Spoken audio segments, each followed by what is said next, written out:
안녕하세요. 오늘 우리는 기도와 하나님의 통치라는 정말 중요한 주제를 함께 파고들어 볼까 합니다. 네, 안녕하세요. 저희가 오늘 다룰 자료는 열왕기하 1장, 데살로니가 후서 1장, 그리고 다니엘 5장, 시편 110편과 111편인데요. 네, 아주 중요한 본문들이죠. 이 성경 본문들을 통해서 기도가 어떻게 우리를 하나님의 그 주권적인 다스림, 그 통치와 연결시키는지, 그리고 이게 오늘 여러분의 삶에 어떤 구체적인 의미를 던져주는지 한번 같이 탐색해보는 시간을 갖겠습니다.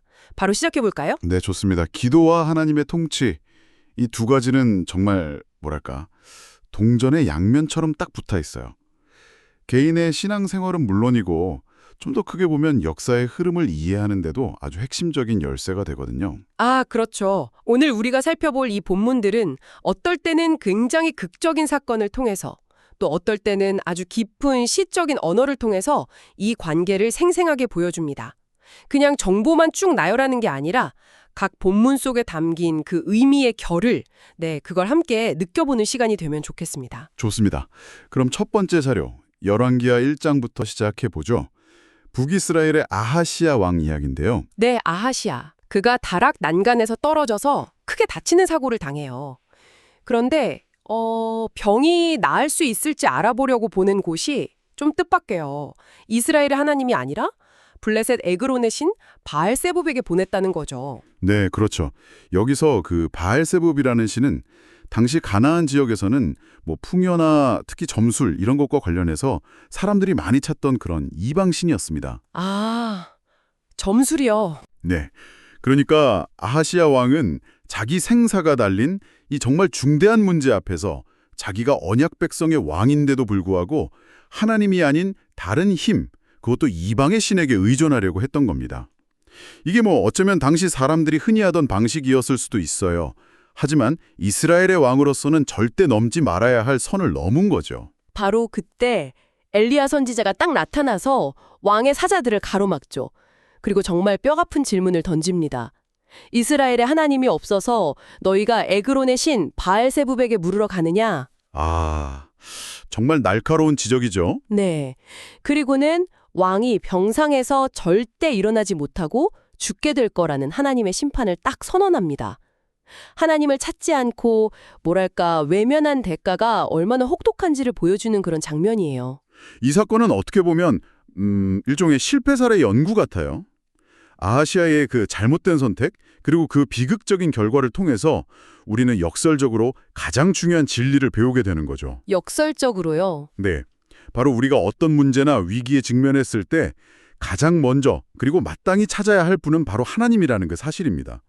다른 어떤 대안이나 방법을 찾기 전에 하나님께 먼저 나아가서 그분의 뜻과 도우심을 구하는 것, 그게 순서라는 거죠. 그런데 말이죠.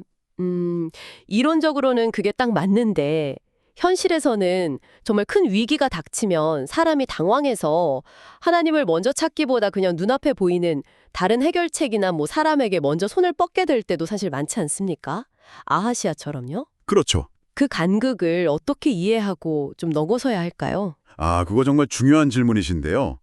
아하시아의 진짜 문제는 단순히 다른 신을 찾았다는 그 행위 자체보다도 어쩌면 그 이면에 깔려있는 더 깊은 불신에 있었을지도 모릅니다. 불신이요? 네, 그는 아마도 이스라엘의 하나님이 자신의 이 절박한 위기 속에서 실제로 역사하시고 또 도우실 수 있는 분이라는 그 사실 자체를 믿지 못했거나 아니면 까맣게 잊어버렸던 것 같아요. 이건 단순히 어디에 먼저 전화를 거느냐, 이 순서의 문제를 넘어서는 거죠. 내 삶의 모든 영역, 특히 가장 어둡고 힘든 바로 그 순간에도 하나님의 통치가 미치고 있다는 것을 신뢰하느냐 못하느냐의 문제와 연결되는 겁니다. 이 신뢰의 부족, 이게 그를 잘못된 길로 이끈 근본 원인일 수 있다는 거죠. 여러분은 어떠신가요? 가장 절박한 순간, 정말 하나님께서 내 상황 안에서 일하실 수 있다고 믿으시는 편인가요? 아니면 나도 모르게 아하시아처럼 다른 바알세붑을 먼저 찾고 있지는 않은가요? 그러니까 이게 단순히 순서의 문제가 아니라 그 위기 속에서도 일하시는 하나님에 대한 근본적인 신뢰의 문제다, 이 말씀이시군요. 정말 깊이 생각해 볼 지점이네요. 네, 그렇죠. 자, 그럼 아하시아의 실패가 누구에게 먼저 가야 할지를 놓친 경우였다면 다음 자료인 데살로니가 후서 1장에서는 사도 바울이 어떻게 공동체를 위해 기도하면서 하나님의 통치를 경험했는지 보여줍니다. 분위기가 확 바뀌죠. 그렇습니다. 데살로니가 교회는 당시에 로마 제국의 압제 속에서 상당한 박해와 환란을 겪고 있었어요. 그런데 참 놀랍게도 그런 역경 속에서 성도들의 믿음이 위축되기는커녕 오히려 더 강해지고 서로를 향한 사랑도 막 풍성해지고 있었던 거죠. 와, 대단하네요. 네, 바울은 이 소식을 듣고 정말 깊게 감사하면서 그들을 격려하는 편지를 쓴 겁니다. 네, 맞아요. 바울은 그들의 믿음과 인내를 칭찬하면서 여기서 멈추지 않고 그들을 위해 끊임없이 기도하고 있다고 말하죠. 특히 이 부분이 참 인상적인데요. 어떤 부분이죠? 이러므로 우리도 항상 너희를 위하여 기도함은 우리 하나님이 너희를 그 부르심에 합당한 자로 여기시고 모든 선을 기뻐함과 믿음의 역사를 능력으로 이루게 하시고, 이 구절이요, 단순히 고난을 잘 견뎌내기를 기도하는 걸 넘어서서 그들의 선한 뜻과 믿음의 일들이 하나님의 능력으로 완성되기를 아주 구체적으로 기도하고 있는 거예요. 여기서 정말 주목할 점은 바울의 기도가 철저히 공동체 중심적이라는 겁니다. 자신의 어떤 필요나 안위를 위해서가 아니라 박해받는 교회 공동체 전체가 하나님의 부르심에 합당한 삶을 살아가고 또 그들의 선한 영향력이 하나님의 능력 안에서 온전히 발휘되기를 정말 간절히 기도하고 있죠. 아, 이것은 기도가 단순히 개인적인 소원 성취의 수단이 아니라는 걸 보여줘요. 오히려 하나님의 통치가 공동체 안에서 구체적으로 실현되도록 하는 아주 능동적인 통로라는 걸 보여주는 강력한 사례입니다. 기도를 통해서 공동체는 시련을 이겨낼 힘을 얻고 하나님의 뜻을 함께 이루어가는 동역자가 되는 것이죠. 공동체를 위한 기도가 그렇게 하나님의 통치와 직접 연결된다는 게 참 흥미롭네요.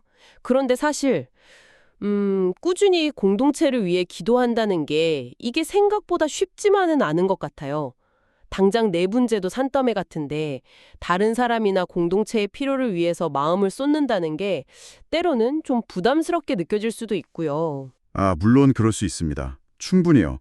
하지만 바울의 모습을 보면 공동체를 위한 기도는 단순한 어떤 의무감을 넘어서는 아주 깊은 연결과 사랑에서 비롯되는 것 같아요. 연결과 사랑이요? 네, 그는 데살로니가 교회를 가리켜서 자신의 기쁨이요 면류관이라고까지 불렀거든요. 그만큼 깊이 연결되어 있었기 때문에 그들의 아픔과 성장을 마치 자신의 것처럼 여기고 기도할 수 있었던 거죠. 어쩌면 공동체를 위한 기도의 어려움은 우리가 서로에게 얼마나 깊이 연결되어 있는지 또 서로의 짐을 함께 지는 것이 곧 나의 영적 성장과도 연결된다는 그 사실을 우리가 자꾸 잊고 있기 때문일 수도 있습니다.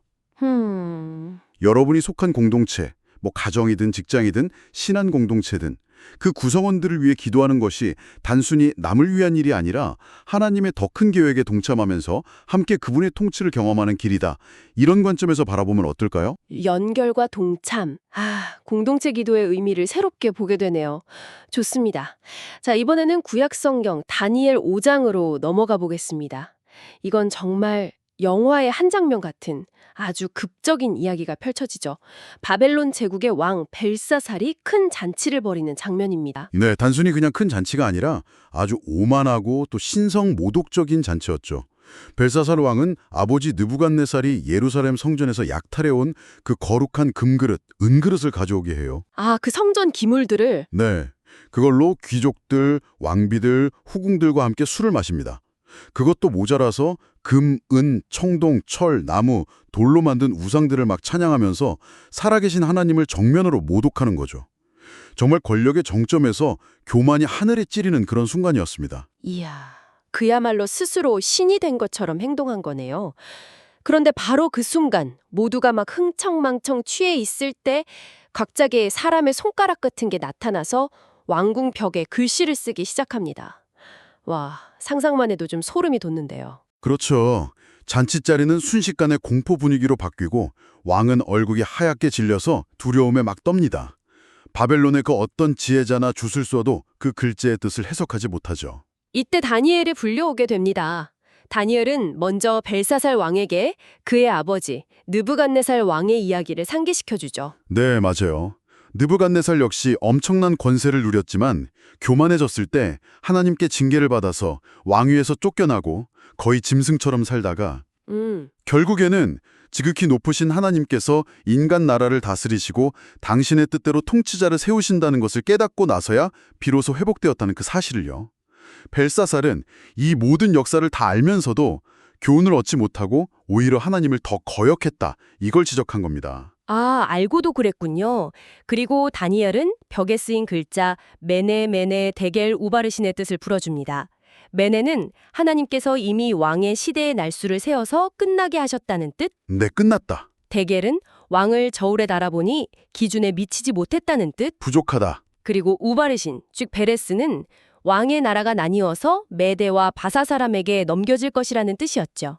한마디로 하나님의 준엄한 심판 선언이었습니다. 다니엘은 왕이여 지극히 높으신 하나님께서 왕에 붙인 느부갓네살에게 나라와 큰 권세와 영광과 위엄을 주셨습니다. 라고 말하면서 인간의 권력이 어디로부터 오는지를 분명히 밝히죠. 이 이야기에서 우리가 얻는 핵심 통찰은 바로 이거예요. 인간의 권력, 부, 영광이 아무리 대단해 보여도 그것은 영원하지 않다는 것. 그리고 궁극적으로는 하나님의 주권 아래에 있다는 사실입니다. 그렇죠. 벨사살은 자신의 힘에 취해서 하나님을 잊었지만 하나님은 단 하룻밤 사이에 그의 왕국을 끝내셨습니다. 이것은 하나님의 통치가 인간의 교만과 반역 위에서 얼마나 절대적인지를 아주 극명하게 보여주는 거죠. 세상의 성공이나 권력 앞에서 좀 우쭐해지기 쉬운 우리에게 혹은 개인적인 성취감에 도취되기 쉬운 우리 자신에게 이 벨사살의 이야기는 더 높은 권위, 모든 것을 주권하시는 하나님의 통치를 기억하고 경외하는 것이 얼마나 중요한지 깨닫게 합니다. 그것이 우리 삶의 진정한 안정과 방향을 찾는 길이기 때문이죠. 와, 화려함 속에서 중심을 잃지 않도록 경각심을 주는 이야기네요. 정말 강렬합니다. 자, 이제 마지막 자료인 시편 110편과 111편으로 시선을 돌려보겠습니다. 시편 110편은 다윗의 시로 알려져 있고 메시아, 즉 예수 그리스도의 영원한 통치와 제사장 되심을 예언하는 아주 중요한 시편이죠. 맞습니다. 특히 1절, 여호와께서 내 주에게 말씀하시기를 내가 내 원수들로 내 발반이 되게 하기까지 너는 내 오른쪽에 앉아 있으라 하셨도다. 이 구절은 신약 성경에서도 여러 번 인용될 만큼 핵심적인 메시지를 담고 있습니다. 아, 많이 인용되는군요. 네, 여기서 내 주는 다윗 자신보다 더 높으신 분, 즉 메시아를 가리킵니다. 하나님 아버지께서 아들 메시아에게 가장 영광스러운 통치의 자리를 주시고 모든 대적 세력이 완전히 굴복될 때까지 그분의 통치가 계속될 것을 선포하시는 그런 장면이죠. 그런데 여기서 정말 흥미로운 표현이 2절에 나오는데요. 여호와께서 시온으로부터 주의 권능의 귤을 내보내시리니 주는 원수들 중에서 다스리소서. 이게 평화롭게 모든 것이 다 정리된 상태에서 다스리시는 게 아니라 원수들 중에서, 그러니까 여전히 반대와 적대 세력이 존재하는 그 한가운데서 통치하신다는 거잖아요. 이게 주는 의미가 좀 남다른 것 같습니다. 바로 그 지점입니다. 원수들 중에서 다스리신다는 이 개념이야말로 오늘 우리가 나눈 이야기들을 쭉 관통하는 핵심 열쇠 중 하나라고 할 수 있습니다. 이것은 하나님의 통치가 무슨 어려움이나 갈등이 전혀 없는 그런 이상적인 상태에서만 이루어지는 게 아니라는 거예요. 바로 우리가 살아가는 이 현실, 즉 반대와 고난, 심지어는 명백한 적대 세력이 존재하는 그 치열한 가운데서 지금도 강력하게 역사하고 있다는 선언인 거죠. 아까 아하시아 왕 이야기로 잠깐 돌아가 보면 그가 놓쳤던 것이 바로 이것 아닐까요? 아, 맞네요. 자신의 위기 한가운데서도 일하실 수 있는 그 하나님의 능력을 보지 못했던 것 말입니다. 아, 그렇게 연결이 되는군요. 아하시아는 위기 앞에서 하나님이 아닌 다른 신을 찾았는데 시편 기자는 오히려 그 위기와 원수들 한가운데서 다스리시는 하나님을 선포하고 있다는 거네요. 정확합니다. 그래서 이 시편은 우리에게 엄청난 위로와 힘을 주는 거예요. 우리가 어떤 종류의 어려움에 직면하더라도 그게 개인적인 실패든 관계의 갈등이든 사회적인 부조리든 아니면 영적인 공격이든 바로 그 상황 한가운데서 하나님께서 여전히 통치하고 계심을 신뢰하라는 것입니다. 그분의 다스림은 우리의 상황 너머에 있는 게 아니라 바로 그 상황 안에서 이루어지고 있다는 거죠. 그리고 이어지는 시편 111편은 바로 이러한 놀라운 일을 행하시는 하나님의 신실하심과 그분의 의로우심, 영원히 변치 않는 그분의 언약을 찬양하면서 이 신뢰를 더 굳건하게 만들어줍니다. 원수들 가운데서 다스리신다. 와, 이 관점을 받아들이면 우리가 어려움을 대하는 태도 자체가 달라질 수밖에 없겠네요. 단순히 그냥 견디거나 피하는 것을 넘어서서 그 속에서 일하시는 하나님을 기대하면서 뭔가 능동적으로 반응할 수 있게 될 것 같습니다. 그렇습니다. 이게 바로 문제 해결 방식의 전환을 가져오는 거예요. 문제가 어서 사라지기만을 기다리는 것이 아니라 문제가 여전히 존재하는 그 상황 속에서도 하나님의 주권을 인정하고 그분의 인도를 구하면서 믿음으로 한 걸음씩 나아가는 것이죠. 이것이 바로 기도를 통해 하나님의 통치에 참여하는 삶의 모습입니다. 참여하는 삶. 네. 여러분이 현재 마주하고 있는 그 원수들, 즉 여러분을 힘들게 하는 그 상황이나 문제들 한가운데서 하나님께서 지금 어떻게 다스리고 계실지, 그리고 여러분은 기도를 통해 그 다스림에 어떻게 동참할 수 있을지 한번 구체적으로 그려보는 것은 어떨까요? 오늘 정말 깊은 여정이었습니다. 열왕기하의 아하시야를 통해서는 위기 앞에서 누구에게 먼저 가야 하는지를 배웠고요. 네, 그렇죠. 데살로니가 후서의 바울을 통해서는 어떻게 공동체를 위해 기도하며 하나님의 통치를 경험하는지를 보았습니다. 공동체의 중요성. 네. 또 다니엘서의 벨사사를 통해서는 인간 권력의 덧없음과 하나님의 절대 주권을, 그리고 시편을 통해서는 원수들 한 가운데서 다스리시는 그 하나님의 능력과 신뢰의 중요성을 확인했습니다. 이 모든 본문들이 결국은 하나의 메시지로 수렴되는 것 같아요. 하나님의 통치는 저 멀리 하늘에만 있는 어떤 추상적인 개념이 아니라 우리의 기도와 삶을 통해서 바로 이 땅에서 구체적으로 경험되고 또 실현된다는 것입니다. 네. 그리고 하나님의 통치를 인정한다는 것은 결코 무슨 숙명론적인 체념이나 수동적인 기다림이 아니라는 점이죠. 오히려 기도를 통해 그분의 뜻을 구하고 그분의 다스림에 적극적으로 반응하고 때로는 그 통치를 이루는 도구로 우리가 쓰임받는 아주 능동적이고 역동적인 참여의 과정입니다. 능동적이고 역동적인 참여. 중요한 말씀이네요. 오늘 나눈 이야기들을 마무리하면서 마지막으로 여러분께 하나의 질문을 던져드리고 싶습니다. 네. 오늘 살펴본 아하시야, 바울, 벨사살, 그리고 시편 기자의 이 다양한 모습들을 거울 삼아서 여러분의 삶을 한번 비추어 보십시오. 기도를 통해 하나님의 주권을, 특히 원수들 가운데에서 다스리시는 그분의 능력을 더 깊이 신뢰하는 것이 여러분이 현재 직면한 어떤 특정한 도전이나 불확실성 앞에서 여러분의 생각과 반응, 그리고 행동에 구체적으로 어떤 변화를 가져올 수 있을까요? 이 질문에 대한 여러분만의 답을 찾아가는 그 여정이 앞으로의 삶에 깊은 통찰과 또 용기를 주기를 기대합니다.